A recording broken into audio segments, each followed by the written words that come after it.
Welcome to Chalk It Out, where we spill the tea on what it's really like to be an educator. Hi, I'm Mallory. And I'm Greta. All right, today we are going to talk about remote learning. That gives me the chills thinking about COVID, to be honest. Yeah, I mean, I have mixed feelings about it, honestly, because I actually loved lockdown. Staying in your pajamas or? I don't know. My husband and I just had a really fun time. Yeah, I think it was a good experience for families to be close with each other. Yeah. However, on the other side of things, I think sometimes parents were working, those who had to really work all day online, and then kids were kind of like free for all.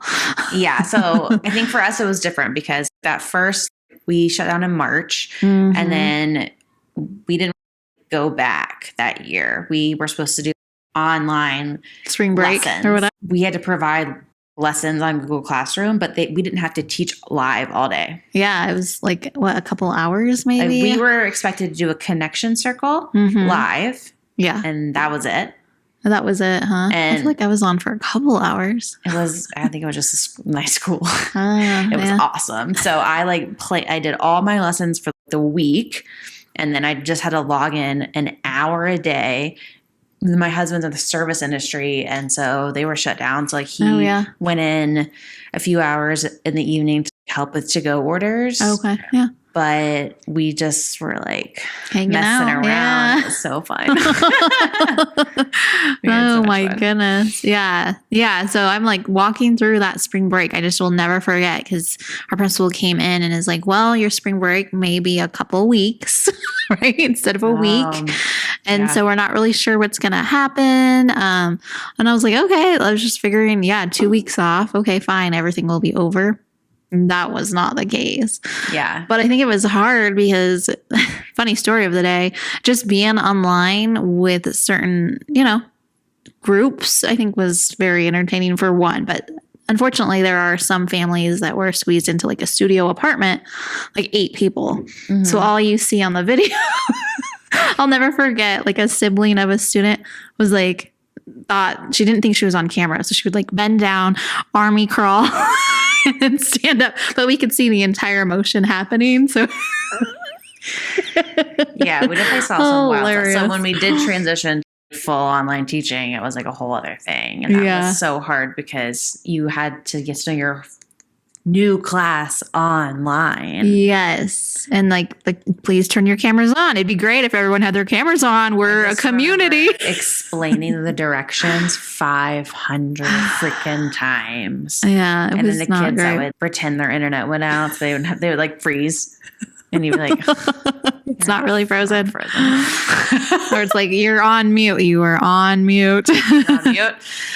Oh my Yeah, that phrase, the staff meetings and the you're on mute is just that's triggering. Well, at that time too, I had to do my instructional professional learning online. That's hard too, because you're just on camera and you're trying to teach, do a learning, and everyone's just staring. I'm oh man. I want to say I still did small groups online. I thought that was actually worked. I did breakout rooms, and then I was trying to teach kids how to read. I was trying to teach kids phonics. Oh gosh, yeah. Chips. I still tried to do 95% chips. Yeah. We didn't have 95% at that time. Oh really? But oh man. I was trying to teach. I don't know what I was trying to teach, but I was trying to teach them how to read, and it was hard. I remember I still had my chips. I'm okay. But yeah, I mean, the kids who did show up, I feel actually their scores still improved remarkably. It's amazing what kids can do. And that was just doing I ready a little 95%. I even got my Wonders leveled readers out. Yeah. And displayed that. We would read it, talk about it. I don't know.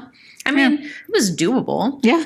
It was just the tech sucked, and not everyone would come. I think the attendance was the hardest. And then also, you would. I had this one kid who was always just in a pitch black room, and he was sorry, my sister's still asleep. I can't be loud. Yeah. Or some kids were in a closet. I'm oh geez. They're like, I can't find any quiet place. And I'm like, okay, fair. That's fine. Yeah.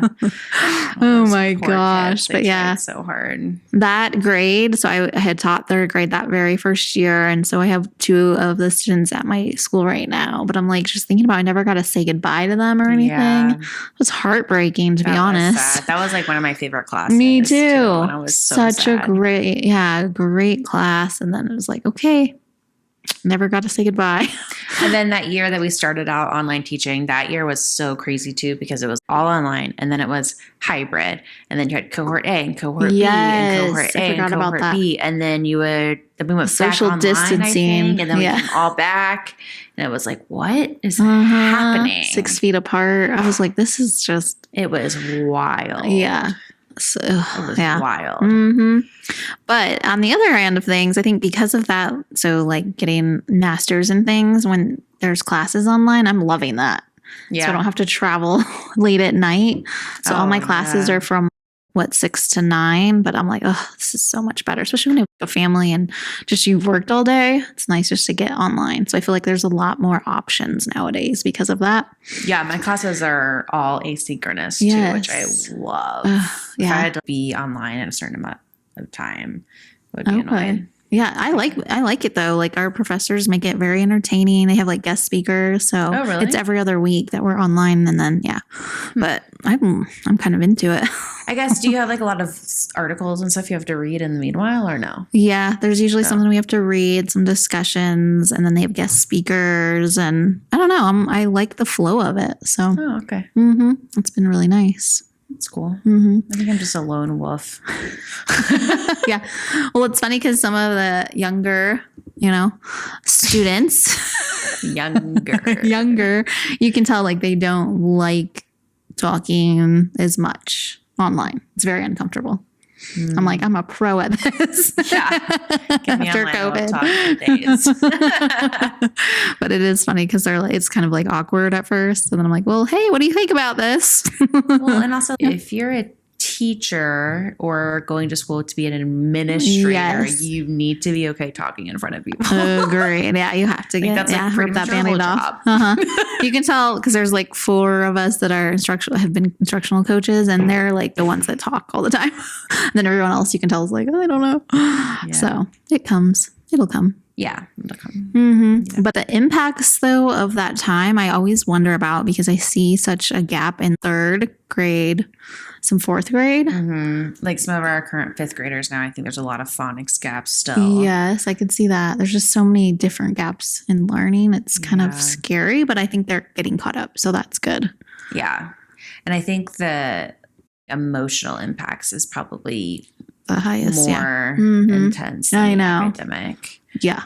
That's what my youngest, because I'm like, they never really were around others besides like our close family during that time. And you can kind of tell. So I don't know. I feel kind of bad for some of those kids because they're more introverts. And I'm not sure if they would have been if we were out all the time at like grocery stores and things. Yeah. Well, there was a few 8th graders that were up until last year were still wearing masks every day. And so that's interesting. I don't see that anymore. But, I haven't seen too many people now. Yeah. But there was that one cohort of kids that when they were in 3rd grade, when the pandemic hit, I think when they went through puberty, they were online or behind masks. And then they had a really hard time removing the mask. So I think that's interesting. Yeah. I think socially, emotionally, that's been like the most impacted for sure. And then I just see, and like, is it because of that or is it because of technology? Maybe it's a mixture too of like they were just online all the time at home and that's no one's fault. It's just parents are working and it's hard to keep track of what your kid was doing when you're trying to teach or whatever it was online. So I'm like, I don't know if it was because they weren't around people or just technology all day long is what's kind of impacting everything. It goes with that anxious, what's that, that book that everyone's been reading? Kind of goes with that. And I think it has to do with technology too. What book are you talking about? The Anxious Child.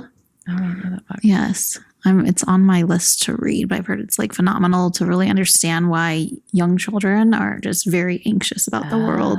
And I think it's because everything's at like their fingertips and they can literally swipe. You don't have to wait for, we had to wait for commercials and things like that. And just, but you don't have to now. It's just like, I don't like it. Bam. Yeah. So, and I mean, instant gratification instead of having to wait for something. Yeah. Yeah. We were talking about this earlier that just there's so much hate happening in the world right now that it is like it's permeating into our kids. Yeah. And it's sad. Well, they see everything and hear everything. And then, they're exposed to so much when they're so young. Yeah. I'd probably be anxious too if I was growing up around that. Yeah. There's so much out there. Yeah. So all in all, I feel like remote was nice for families. They got to spend some time together. But then the aftermath, I think we're still trying to fill in some gaps. Not every family had that experience. I think it was very stressful for a lot of people. Oh, I'm sure. Or if they lost their jobs, like there's so many different things. Or like kids that were in abusive families. I think that was always really sad. That's why so many families went and bought a dog though during that time. Did you know that? A lot of families went and got a dog just because they wanted extra time with a companion. Yeah.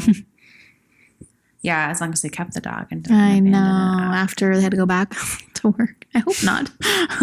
Some people do that. So sad. That is I don't sad. know how you would ever give up a dog. Oh, no. There's They're no like way. the sweetest baby I angels. know. I love dogs so much.